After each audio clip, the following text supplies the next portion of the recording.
স্কুলের দিনগুলো কত সহজ আর সুন্দর ছিল। সকালে ক্লাসে ঢুকে সবার মুখ দেখে যখন বুঝতাম প্রিয় বান্ধবীটা আজ আসেনি, মনটা খারাপ হয়ে যেত। মনে হতো দিনটাই বুঝি ঠিক মতো কাটবে না। আর এখন এখন সেই প্রিয় মুখগুলো দিনের পর দিন আর দেখা হয় না। ব্যস্ততা, দূরত্ব আর বাস্তবতা আমাদের আলাদা করে দিয়েছি। কিন্তু কখনো হঠাৎ করে কোনো এক স্কুলের সামনে দিয়ে যেতে যেতে দেখি দুজন বান্ধবী যখন ফুচকা ভাগ করে খাচ্ছে, হাসতে হাসতে গল্প করছে, তখন মনে পড়ে যায় আমাদের দিনগুলো। আমাদের সেই একসাথে ক্লাস করা, টিফিন ভাগ করে খাওয়া, রাগ অভিমান খুনসুটি সব কিছু। সময় বদলেছে, জীবনও বদলেছে, কিন্তু মনের কোণে এখনও সেই শূন্যতা রয়ে গেছে। হারিয়ে যাওয়া দিনগুলোর জন্য মাঝে মাঝে মনটা কেমন করে। হ্যালো এভরিওয়ান, আসসালামু আলাইকুম। কী অবস্থা সবাই, কেমন আছেন সবাই? আশা করি যে যেখান থেকে আমার ভিডিওটি দেখছেন অথবা শুনছেন সবাই মহান আল্লাহর রহমতে ভালো আছেন, সুস্থ আছেন, নিরাপদে আছেন। আলহামদুলিল্লাহ, আমরাও আপনাদের দোয়ায় আল্লাহর রহমতে ভালো আছি। সবাইকে ওয়েলকাম করছি আমার চ্যানেলের নতুন আরও একটি ব্লগ ভিডিও দেখার জন্য। ভিডিও শুরুতে আপনাদের সবার কাছে একটা অনুরোধ রইল, ভিডিওটি ভালো লেগে থাকলে প্লিজ একটা লাইক দিয়ে ফুল ভিডিওটি কন্টিনিউ করবেন। আর প্লিজ ভিডিওটি কেউ টেনে টেনে অথবা স্কিপ করে দেখবেন না। এখন কিন্তু ফুলের মৌসুম, চারিদিকে শুধু ফুল আর ফুল। আর আমাদের অ্যাপার্টমেন্টের কথা কি বলবো, দেখেন ফুল দেখে মন ভরে যাচ্ছে না? আপনাদের যদি সামনে এনে দেখাতে পারতাম। এই বাগান বিলাসটা গাছে এত পরিমাণে ফুল ফুটেছে, আসলে এখান দিয়ে যাওয়ার সময় আমি এই জায়গাটাতেই থমকে যাই। মনে হয় অনেকক্ষণ ধরে দাঁড়িয়ে দাঁড়িয়ে এই ফুলগুলোকেই দেখি। যাই হোক, মেয়েকে কোচিংয়ে দিয়ে আসার সময় আপনাদের জন্য এই ফুলগুলোর একটু ভিডিও করে নিয়েছি। তো বাসায় এসেই সেই রান্না বাড়া, তো সকালের জন্য নাস্তা বানাচ্ছি। আজকে ডাল বোনা করব, মুসুরির ডাল, আর রুটি হবে। তো আমার বাসায় দেখা যায় প্রতিদিন ডাল থাকাই লাগবে, একদিনও ডাল ছাড়া আমার বাসায় চলে না। আর একঘেয়েমি ডাল খেতে খেতে কিন্তু আর ভালোও লাগে না। তো আমার বাচ্চারা ডাল ভুনাটা বেশি পছন্দ করে। ডাল রান্না করলে, পাতলা ডাল রান্না করলে ওরা খেতে চায় না, কিন্তু ডাল যদি আমি ভুনা করি তাহলে ওরা খুব মজা করেই খায় এবং ডাল শেষ হয়ে যায়। তো যাই হোক, সবার কথাই চিন্তা করে আজকে ডাল ভুনা করছি খুব সাধারণভাবে। আর ডালটা ভুনা করার আরেকটা কারণ হচ্ছে, যেহেতু রুটি দিয়ে খাওয়া হবে, তো সেক্ষেত্রে ভুনা ডালটাই রুটি দিয়ে খেতে বেশি ভালো লাগে।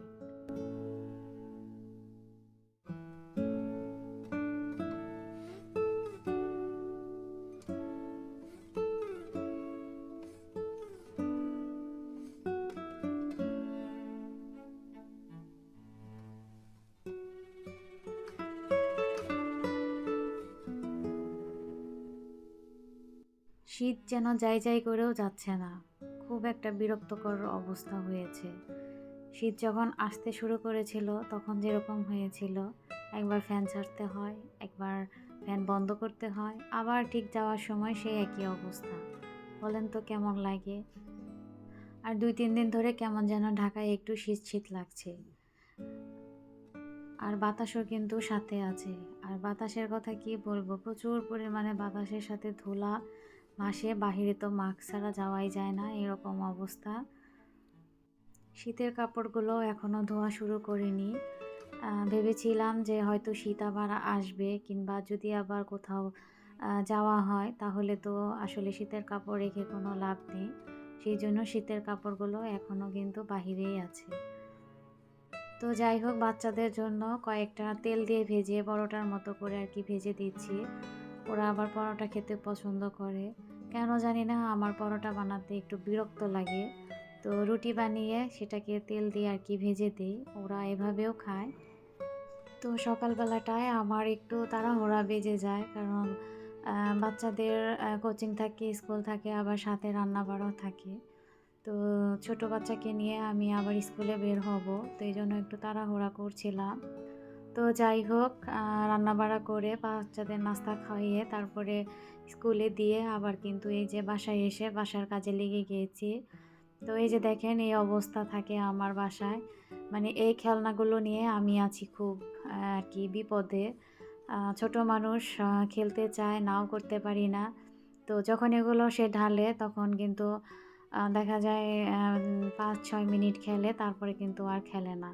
তো এরকম যদি খেলনা সারা বাসায় ছড়ানো ছিটানো থাকে তো হাঁটতে চলতেও তো অসুবিধা হয়। আসলে কেন জানি বাচ্চারা বোঝেই না। তো কি আর করা এরকম আমার সংসারে প্রতিদিন এবং ২-৩ বেলা এরকম খেলনাগুলো গোছাতে হয়। তো যাই হোক বিকেলবেলায় একদম চলে এসেছি। বিকেলবেলায় গেস্ট এসেছিল। তো ওনাদের জন্য আমি কিছু চানাচুর মুড়ি মাখিয়ে তারপর চা দিয়েছিলাম। তো একদম নরমালি আরকি হঠাৎ করে এসেছে। আর আমি যেটুকু পেরেছি আরকি সেটুকু তাদের আপ্যায়ন করেছি। তো রাতে খেয়ে যেতে বলেছিলাম কিন্তু তারা বলল যে, "না শুধু দেখা করার জন্য এসেছি।" তো এই মুড়ি মাখা করতে যেয়ে আমার আম্মুর কথা খুব বেশি মনে পড়ছিল। কারণ আমার আম্মুর হাতে মাখা মুড়ি মানে এত মজা হতো কি বলবো? একদম মুখে লেগে থাকার মতো। আর যে কেউ খেলে সে আসলে সারা জীবন মনে রাখবে এরকমভাবে মুড়ি মাখাতেন। তো কি করব? আর তো কখনো মায়ের হাতের কোনো রান্না বা মুড়ি মাখা কিছুই খেতে পারবো না।